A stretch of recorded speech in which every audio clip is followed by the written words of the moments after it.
Hi friends, எல்லாரும் நல்லா இருக்கீங்க நம்புறேன். நேற்று திருத்தணியில் நடந்த சம்பவத்தை பார்த்திருப்பீங்க. ஸ்கூல்ல படிக்கிற 4 பால்வாடி பசங்க ஒரு குஜராத்தி பையனை போட்டு வெட்டுறதை அப்படியே வீடியோ எடுத்து அதை ரொம்ப தைரியமா ரீல்ஸ் அப்லோட் பண்ணிருக்காங்க.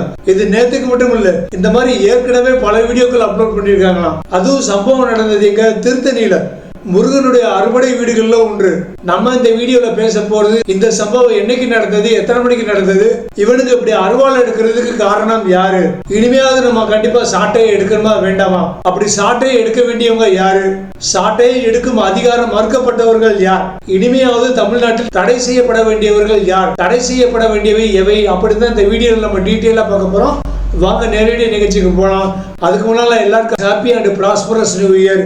அடுத்து வர வருஷமாவது தமிழ்நாடு உண்மைக்கு ஒரு அமைதி பூங்காவா இருக்கணும். அதுக்கான நடவடிக்கைகள் தான் இந்த வீடியோல நான் பேச போறேன். இதுல எத்தனை நடவடிக்கைகள் சாத்தியமா இருக்கும் அப்படின்னு தெரியல, இருந்தாலும் நம்ம மனசுல உள்ளதை சொல்லிடுவோம். வாங்க நேரடி நிகழ்ச்சிக்கு போகலாம். அதுக்கு முன்னால நம்ம யூடியூப் சேனல் சப்ஸ்கிரைப் பண்ணிடுங்க, பக்கத்துல உள்ள பெல் ஐக்கானை கிளிக் பண்ணிடுங்க, உங்க நண்பர்களுக்கு சஜஸ்ட் பண்ணுங்க, ஷேர் பண்ணுங்க. இப்போ வாங்க நம்ம வீடியோக்குள்ள போகலாம்.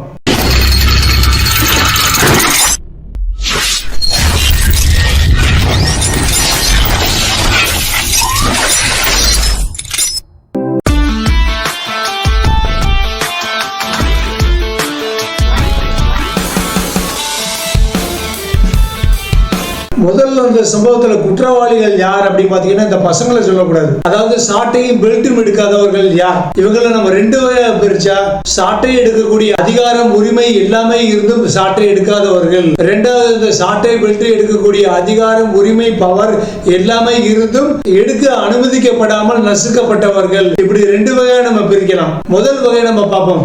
முதல்ல சாட்டை எடுக்கக்கூடிய அதிகாரம் உரிமை இருந்தும் எடுக்காதவர்கள் தான் இந்த சம்பவத்துல முதல் குற்றவாளிகள். அதாவது யாரா இருக்க முடியும், இந்த காலி பசங்களுடைய, இந்த தருதலை பசங்களுடைய பெற்றோர்கள் தான். பெற்றோர்கள் தங்களுடைய பிள்ளைகளுக்கு ஒரு வயசு வரைக்கும் கொடுக்கப்பட வேண்டியது அன்பு, அரவணைப்பு, உணவு, உடை, புத்தகங்கள் மட்டும்தான். அதுக்கு மேல எதுவுமே அவனுக்கு வாங்கி கொடுக்க கூடாது. உனக்கு மொபைல் வேணுமா, பைக் வேணுமா, நீயே 18 வயசுக்கு அப்புறம் உழைச்சு சம்பாதிச்சு வாங்கிக்கோ, அப்படியும் உனக்கு கண்டிப்பா வாங்கி கொடுக்கணும்னா நாங்க வாங்கி தரோம், ஆனா அதுக்குள்ள பணத்தை நீ எனக்கு பின்னால உழைச்சு சம்பாதிச்சு கடனா திருப்பி கொடுன்னு சொல்லணும். அப்பதான் அந்த பொருட்கள் மேல அந்த பையனுக்கு உண்மைக்கே ஒரு அக்கறை, உண்மைக்கே ஒரு மதிப்பு வரும். அதை விட்டுட்டு பையன் எல்லாமே கேட்கறான்னு சொல்லி வாங்கி கொடுத்தா அவன் இப்படி தருதல மாதிரி தலையில பெயிண்ட் அடிச்சா புள்ளிங்கோ மாதிரி அழைத்தான் செய்வான். அப்படி நீங்க அவனுடைய மிரட்டலுக்கு பயந்து வாங்கி கொடுத்தீங்கன்னா இந்த பசங்களாலேயோ இவங்களுக்கு வாங்கி கொடுக்கிற மொபைலாலேயோ அல்லது இவங்களுக்கு வாங்கி கொடுக்கிற பைக்குனாலேயோ கார்னாலேயோ ஏதாவது அசம்பாவிதங்கள் ஏற்பட்டால் அதுக்கு இந்த பெற்றோர்கள் தான் முழு பொறுப்புன்னு அவங்கள தான் முதல் குற்றவாளியா கைது செய்யப்பட வேண்டும்.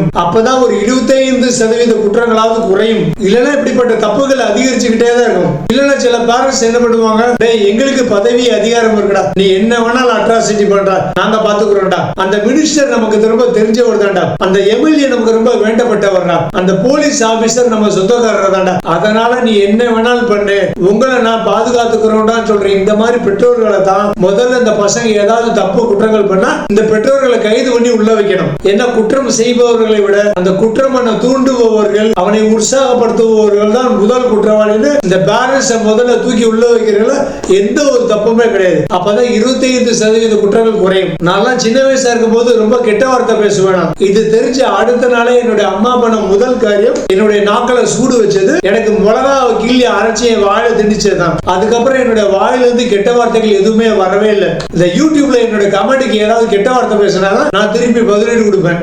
அதே மாதிரி ஒரு நாள் நான் தெரியாதமா சிகரெட் பிடிச்சிட்டேன்னு எங்க அப்பா எடுத்த விளக்கமாத்து குச்சியினாலதான் அதுக்கப்புறம் எனக்கு சிகரெட்டோ தண்ணியோ தொட தோணவே இல்லை. அதுதான் ஒரு பெற்றோருடைய வளர்ப்புங்கிறது. என்னுடைய அப்பா ஆபீஸ்ல இருந்து தூரத்துல நைட்டு திரும்பி வந்தாரு, அவருடைய சைக்கிள் தெரிஞ்சாலே போதும், ஆட்டோமேட்டிக்கா என்னுடைய கை என்னுடைய டேபிள் உள்ள கலைந்து கிடக்கிற புத்தகங்களை ஒழுங்கா அடுக்கி வைக்க ஆரம்பிச்சிடும். அப்படி இருக்குன்னு ஒரு பெற்றோர்கள், அப்படி எங்கள் பெற்றோர்கள் எங்களை கண்டிச்சு வளர்த்தனாலதான் நானும் எங்க அண்ணா எல்லாருமே சமுதாயத்துல ஒரு நல்ல ஒரு நாகரிகமான ஒரு மதிக்கப்படக்கூடிய பிள்ளைகளை இன்னைக்கு நாங்க எல்லாரும் முன்னால வாழ்ந்துகிட்டு இருக்கோம். சோ இந்த மாதிரி பிள்ளைகளை வளர்க்க தெரியாத பெற்றோர்களை முதல்ல தூக்கி உள்ள வச்சாலே போதும். இந்த பெற்றோர்கள் தங்களுடைய பிள்ளைகளுக்கு வாங்கி கொடுக்கக்கூடிய வாகனங்கள், மொபைல் போன்கள் எல்லாத்தையுமே தங்களோட பேர்ல தான் ரெஜிஸ்டர் பண்ணி வாங்கி கொடுக்கணும் ஒரு சட்டம் கொண்டு வந்தா போதும். ஆட்டோமேட்டிக்கா 25% குற்றங்கள் குறைய வாய்ப்பு இருக்கு. Dear teachers and professors, don't feel trouble for typing your school question papers and study materials. We provide online DTP services for reducing your hard work in Hindi, Tamil, Malayalam, and English languages in your favorite fonts like public exam question papers to make her students feel appear in public exams, and relief from headache, back pain, and eye pain. After contacting us, you no need suffer. Feel relaxed, comfortable, and no pain. Now you can spend time with your family. Now everything through online. Feel comfortable and relax. Okay. Get ready for apply your orders. Talk to us. Sri Lakshmi Graphics. WhatsApp number +91 97916242262.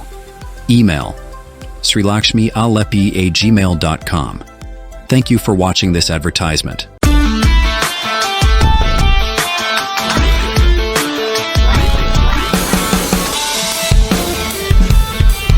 அடுத்த இரண்டாவது குற்றவாளிகள், இவங்களுக்கு குற்றவாளிகள் சொல்ல முடியாது, சாட்டை belt எடுக்கக்கூடிய அதிகாரம் உரிமை எல்லாமே இருந்தும் அது மறுக்கப்பட்டவர்கள். இதுல முதல்ல யார் வர்றாங்க பாத்தீங்கன்னா ஸ்கூல் டீச்சர்ஸ். வீட்டுல அம்மா அப்பாவால சரியா வளர்க்காத பையனை ஸ்கூல்ல ஆசிரியர்கள் அடிச்சு திருத்தி வளர்க்க முடியும். ஏன்னா முருகையும் பிள்ளையும் அடிச்சு ஒடிச்சு வளர்த்தாதான் அதுக்கு நல்லா வளரும் சொல்லுவாங்க. ஆனா இன்றைய ஆசிரியர்களுக்கு பிள்ளைகளை திட்டக்கூட உரிமை கிடையாது. எனக்கு தெரிஞ்ச ஒரு ஸ்கூல் வாத்தியாரு ஒரு ஸ்கூல்ல 20 வருஷத்துக்கு மேல வேலை பார்த்துக்கிட்டு இருந்தாரு. அவர் கொஞ்சம் ஸ்ட்ரிக்டா இருப்பாரு. ஒரு நாள் ஒரு பொண்ணுட்ட ஹோம்வொர்க் எழுதினியான்னு நோட்டை கேட்டிருக்காரு. அடுத்த நாளே அவரை நம்ம ஸ்கூல்ல 20 வருஷம் வேலை பார்த்த ஒரு சீனியர் டீச்சர் ஆச்சுன்னு கொஞ்சம் கூட இறக்கமே இல்லாம அவர் வீட்டுக்கு அனுப்பிட்டாங்க. கேட்டா அந்த பொண்ணு வீட்டுல போய் இந்த சாரி என் கையை பிடிச்சு இழுத்துட்டாருன்னு சொல்லியிருக்காங்க. அப்படியே அந்த வாத்தியாரை கொஞ்சம் கூட விசாரிக்காம வீட்டுக்கு அனுப்பிட்டாங்க. அந்த பொண்ணு இன்னைக்கு எந்த லெவல்ல வளர்ந்திருப்பான்னு உங்களுக்கே தெரியும். பொண்ணுங்களே இப்படி நம்ம பசங்களை பத்தி சொல்ல தேவையே இல்லை. வாத்தியார்களை மிரட்டுறான். முந்தி நம்ம தான் இன்னைக்கு ஹோம்வொர்க் எழுதலையே, சரியா படிக்கலையே ஸ்கூலுக்கு போக பயப்படுவோம். தப்பு செஞ்ச ஸ்கூலுக்கு போக பயப்படுவோம். ஆனா இன்னைக்கு வாத்தியார்கள் ஸ்கூலுக்கு வரதுக்கு பயப்படுறாங்க. ஏன்னா இன்னைக்கு பசங்க அப்படி தற்கொலைகளா இருக்காங்க. என்றைக்கு ஆசிரியர்கள் சாட்டையை எடுக்க, பெல்ட் எடுக்க, பெறப்படுக்க மறுக்கப்படுகிறார்களோ அந்த சமுதாயத்தினுடைய அழிவு அன்னையில இருந்து ஆரம்பிக்குது. ஒரு குறிப்பிட்ட வயசுக்கு மேல உள்ள பசங்கிட்ட ரொம்ப பணிஞ்சு பேச வேண்டியதா இருக்கு. அதுக்கு மேல ரொம்ப ஸ்ட்ரிக்டா நடவடிக்கை எடுத்தா ஆனுவல் டே அன்னைக்கு அவங்க திருப்பி வாத்தியார் அவங்க எங்கேயாவது ஒதுக்குப்புறமா கூட்டு போய் சம்பவம் பண்ணிடுறாங்க. ஒண்ணுமில்ல, ஒரு பையன் ஏதாவது ஒரு போர்டையோ ஜன்னல் கிளாஸையோ ஸ்கூல் பஸ்ஸனுடைய கண்ணாடியை உடைச்சிட்டான்னா அது அப்படியே அது உடைக்கப்பட்ட சேதப்படுத்தப்பட்ட பொருள் கூட அவனை நிக்க வச்சு போட்டோ எடுத்து ஸ்கூல் நோட்டீஸ் போர்ட்ல பப்ளிஷ் பண்ணி அப்படியே அவனுக்கு வாணி கொடுத்து அனுப்பி விட்டு ரெண்டாவது தடவை இதே மாதிரி தப்பு பண்ணான்னா கிளாஸ் வராண்டால அவனை பெரம்பு வச்சு அவனுடைய பின்னங்காலையும் அவனுடைய முதுகுலையும் அவனுடைய ஷோல்டரையும் பெரம்புனாலையோ ஸ்கேல்னாலையோ 4 ஓங்கி இழுப்பு விட்டாலே போதும், ஆட்டோமேட்டிக்கா அவன் நம்ம வழிக்கு வந்துருவான். அப்புறம் தான் வாத்தியார்னாலே அவனுக்கு ஒரு பயம் வரும், ஒரு மரியாதை வரும். ஆனா இன்னைக்கு உள்ள சினிமால வாத்தியார்கள் அப்படியே காமிக்கிறாங்க.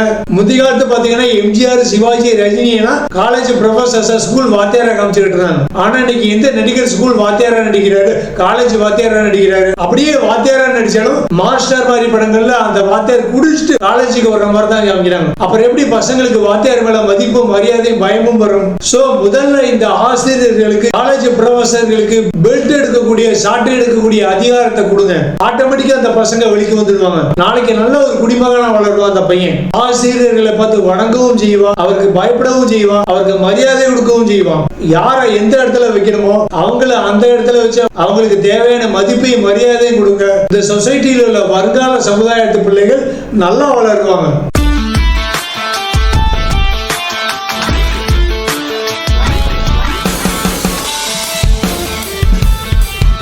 அடுத்த சந்தர்ப்பவாத குற்றவாளிகள் யாரும் பாத்தீங்கன்னா, அதாவது சாட்டை எடுக்க, பெல்ட் எடுக்க அனுமதி, உரிமை, அதிகாரம் இருந்து மறுக்கப்பட்டவர்கள், கை கட்டப்பட்டவர்கள் யாரும் பாத்தீங்கன்னா நம்ம காவல்துறை தான். அந்த பசங்க கிட்டத்தட்ட ஒரு 10 மாசத்துக்கு மேல இதே மாதிரி திருத்தணியில நிறைய பேர் அருவாள வெட்டுற மாதிரி மிரட்டி ரீல்ஸ் போட்டுக்கிட்டு இருக்காங்க. அதுவும் போலீஸுக்கு கொஞ்சம் கூட பயப்படாம.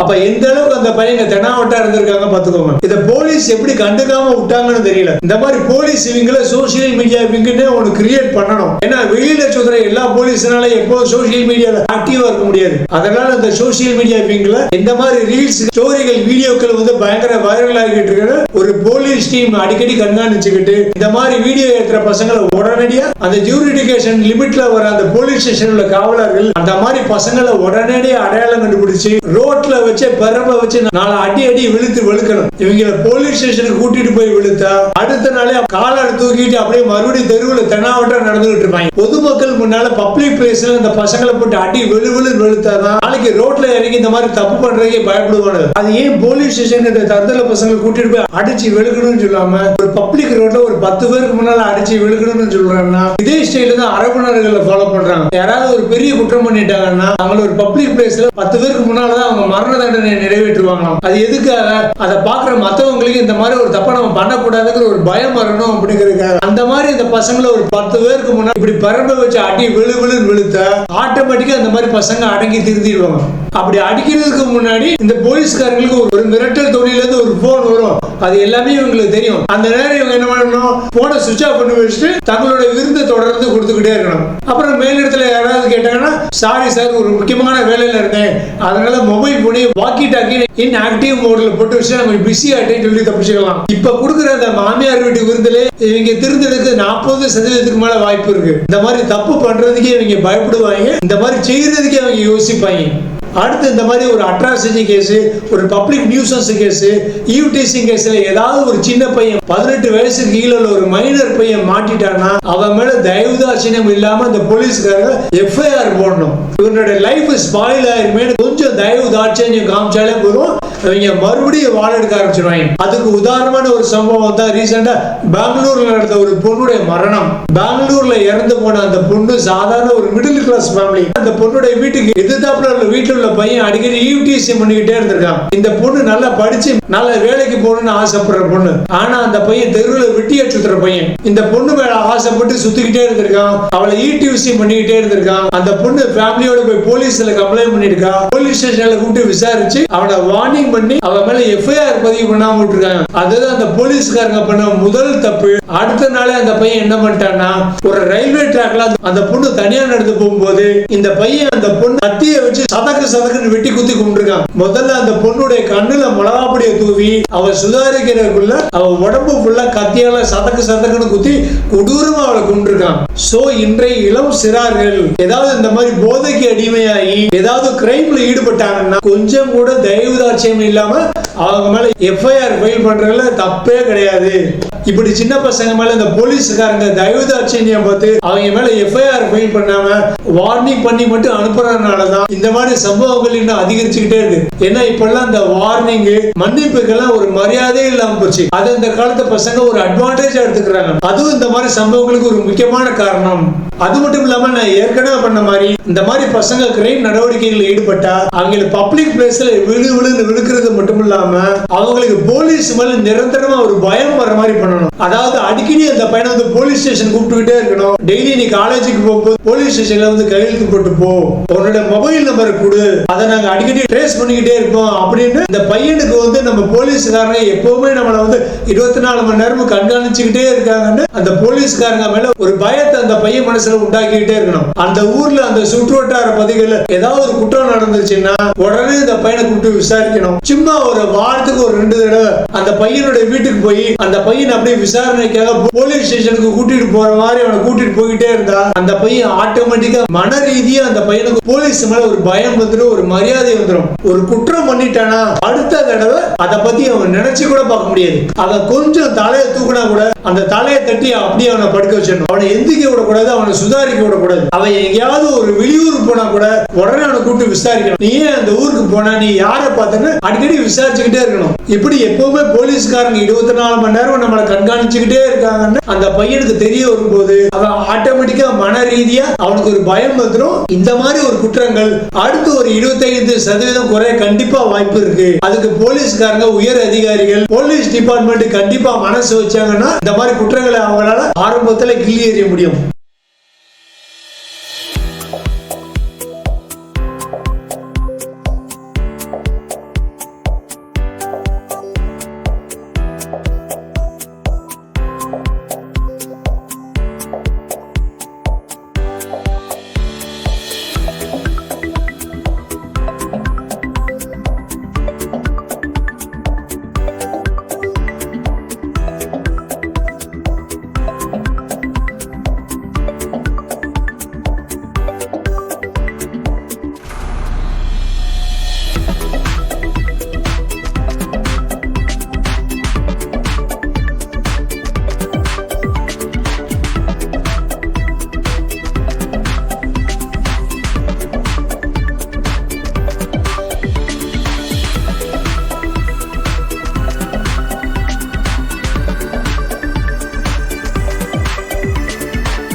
இப்ப நம்ம பார்க்க போற அடுத்த காரணகர்த்தாக்கள் யாருன்னா இந்த சட்டமும் நீதித்துறையும் தான். அதாவது இதுவரைக்கும் இந்தியாவில் நடந்த முக்கியமான குற்ற சம்பவங்கள்ல ஏதாவது இந்த மாதிரி மைனர் பசங்க மாட்டிக்கிட்டாங்கன்னா அவங்கள மைனருங்கிற அடிப்படையில அவங்கள சிறார் சீர்திருத்த பள்ளிக்கு அனுப்பிடுவாங்களாம். ஏன்னா இவங்க பண்ற குற்றங்களை வந்து ஒரு சின்ன பையன் தெரியாம உணர்ச்சி வசப்பட்டு பண்ணிட்டாங்கிற மாதிரி தான் கணக்குல எடுத்துக்கிட்டு தண்டனை குறைச்சிக்கிட்டு போகலாம். சிறார் சீர்திருத்த பள்ளிகளுக்கு இவங்களை அனுப்பிட்டு இவங்களுக்கு ஒரு 21 வயசு ஆகும்போது இவங்களை வெளியில விட்டுருவாங்களாம். அந்த நடைமுறையை கொஞ்சம் மாத்தணும்.